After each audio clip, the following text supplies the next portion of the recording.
चिमे सांग, तू मोठेपणी कोण होणार? तर चिमे लाजत लाजत म्हणाली, मी ना मोठेपणी एका मुलाची आई होणार. सगळे मुलं हसायला लागले. मी तर जोर जोरात हसायला लागलो.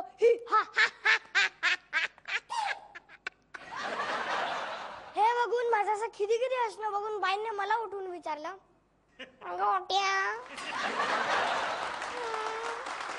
गोट्या सांग, तू मोठेपणी कोण होणार?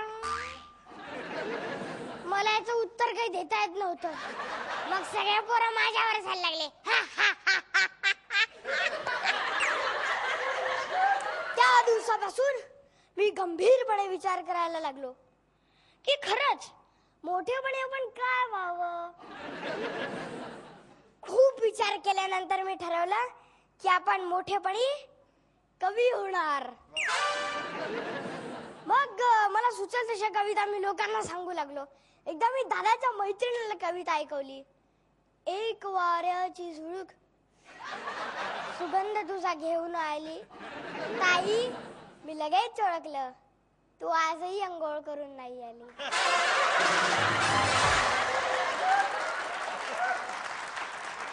ताई चिडली, खूप चिडली. हा, पण मी माझ्या कविता सुरू ठेवल्या बरं.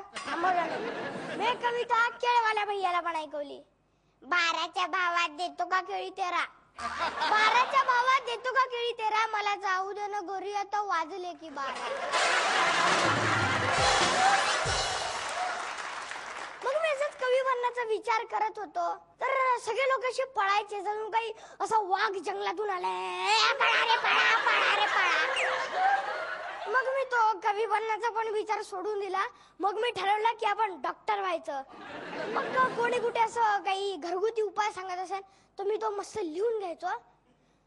एके दिवशी बाबांचं डोकं दुखत असल्याचं मला कळलं. मग मी एक घरगुती उपाय म्हणजे एक घरगुती असं औषध बनवलं आणि बाबांच्या चहा टाकून त्यांना दिलं. आणि काय आश्चर्य, बाबांचं डोकं दुखायचं थांबलं आणि त्यांना जुलाब सुरू झाल्या. बाबांची अशी अवस्था झाल्यामुळे आई मला म्हणाली, बाबांची मस्करी करतोस का रे, असली कसली रे मस्करी. म्हणून मला खूप चोपलं मला. मग माझा त्या डॉक्टर बनण्याचा पण विचार चालला गेला. मग मी ठरवलं की आपण मग ऍक्टर व्हायचं, मस्त ऍक्टर असं.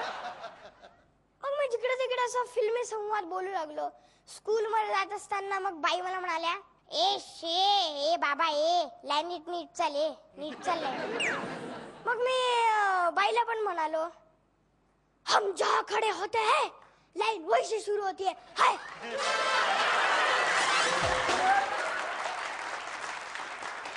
बाईने माझ्या कानाखाली पेटवली हो आणि त्यांना मला हेडमास्टरांकडे घेऊन गेले. हेडमास्टर मला बघताच, अरे स्वतःला काय समजतं, रस्ता नाट्य करायला लागला का रे.